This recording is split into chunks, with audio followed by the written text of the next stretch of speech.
Hello welcome back Aisha's കിച്ചണിലേക്ക് എല്ലാവർക്കും സ്വാഗതം.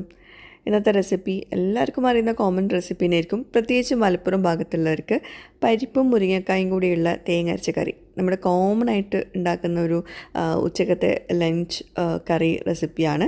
പക്ഷേ പല സ്ഥലങ്ങളിലും പല രീതിയിലും ആയിരിക്കുമല്ലോ ഉണ്ടാക്കുന്നത്. അപ്പം നമ്മുടെ നാട്ടിൽ നമ്മുടെ മലപ്പുറം ഭാഗത്ത് ഉണ്ടാക്കുന്ന ആ ഒരു സ്റ്റൈലൊന്ന് കാണിച്ചു തരാം. ഞാനിപ്പോൾ ഒരു കപ്പ് ഈ ഓറഞ്ച് പരിപ്പ് അല്ലെങ്കിൽ മസൂർ ദാൽ എടുത്തിട്ടുണ്ട്. നന്നായിട്ട് കഴുകി എടുത്തിട്ട് ചട്ടിയിലോട്ട് ഇട്ട് കൊടുത്തിട്ടുണ്ട്. അതിൻ്റെ കൂടെ കുറച്ച് വെള്ളം കൂടി ചേർത്തിട്ടുണ്ട്. 2 പച്ചമുളക് ചേർക്കുന്നുണ്ട്.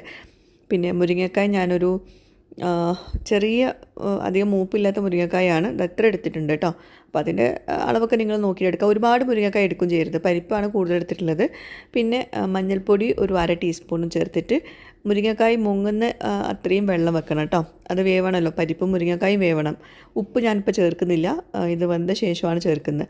ഇനി ഫ്ലെയിം ഓൺ ചെയ്തിട്ട് ഇത് നന്നായിട്ട് കുക്ക് ചെയ്തെടുക്കുക, അടച്ച് വെച്ചിട്ട് കേട്ടോ. ഈ ഒരു പരിപ്പ് വെച്ചിട്ട് വെറുതെ തേങ്ങ അരച്ച കറി ഞാൻ മുമ്പ് ഉണ്ടാക്കിയിട്ടുണ്ടായിരുന്നു. അതും ഭയങ്കര ടേസ്റ്റാണ്, പരിപ്പും തക്കാളിയും കൂടിയൊക്കെയുള്ള കറി. എല്ലാവർക്കും അറിയുന്നുണ്ടാവും. എന്നാലും പല സ്ഥലങ്ങളിലും എന്താ പറയുക, ഇതുപോലെയുള്ള കറികളൊന്നും ഉണ്ടാക്കാറുണ്ടാവില്ല ഉച്ചത്തേക്ക്. നമ്മുടെ അവിടെയൊക്കെ കോമൺ ആയിട്ട് മുളക് കറി ഒന്നുമില്ല ഉണ്ടാക്കുക, ഇങ്ങനത്തെ കറികളാണ്, പച്ചക്കറി കറികളാണ് ഇങ്ങനെ ഉണ്ടാക്കാറ്.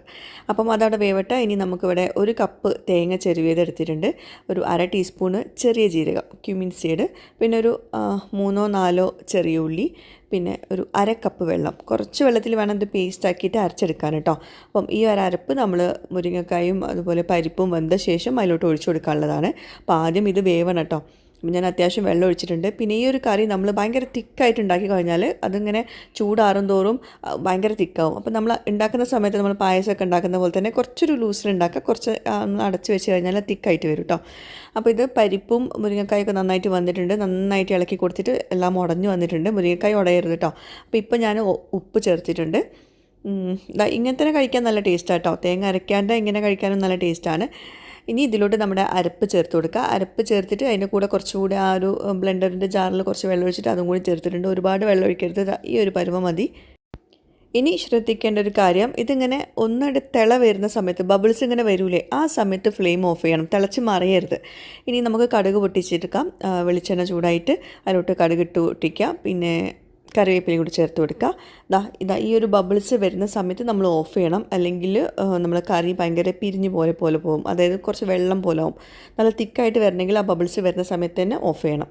എന്നിട്ട് ഇതിലോട്ട് കടുക് നമ്മൾ നേരത്തെ പൊട്ടിച്ചത് ഇതിലോട്ട് ചേർത്ത് കൊടുക്കുക.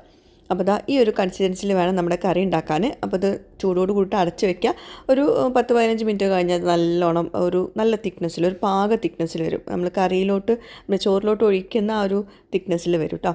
അപ്പോൾ ഇതാ നമ്മുടെ മുരിങ്ങക്കായും പരിപ്പും കൂടിയുള്ള തേങ്ങരച്ച കറി. നമ്മുടെ മലപ്പുറം ഭാഗത്തെ കോമൺ ആയിട്ടുള്ള ഒരു കറിയാണ്. മിക്ക ദിവസങ്ങളും നമ്മളവിടെ മുളക് കറി ഒന്നല്ലായിരിക്കും കൂടുതൽ ഉണ്ടാക്കുക, ഇതുപോലത്തെ കറികളായിരിക്കും. അപ്പോൾ എന്തായാലും എല്ലാവരും ട്രൈ ചെയ്ത് നോക്കാം. നല്ല ടേസ്റ്റാണ്.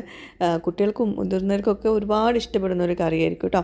അപ്പോൾ ഇതുവരെ ഉണ്ടാക്കാത്തവരുണ്ടെങ്കിൽ എന്തായാലും ഉണ്ടാക്കി നോക്കാം. ഞാൻ ഒരു ദിവസം ഇത് വേറൊരു വ്ളോഗിൽ കൊടുത്ത സമയത്ത് ഒരുപാട് പേര് ഇതിൻ്റെ റെസിപ്പി ചോദിച്ചിട്ടുണ്ടായിരുന്നു. അതുകൊണ്ടാണ് ഞാനിതിപ്പം ഒറ്റയ്ക്ക് ഈ ഒരു റെസിപ്പി ഷെയർ ചെയ്യുന്നത്.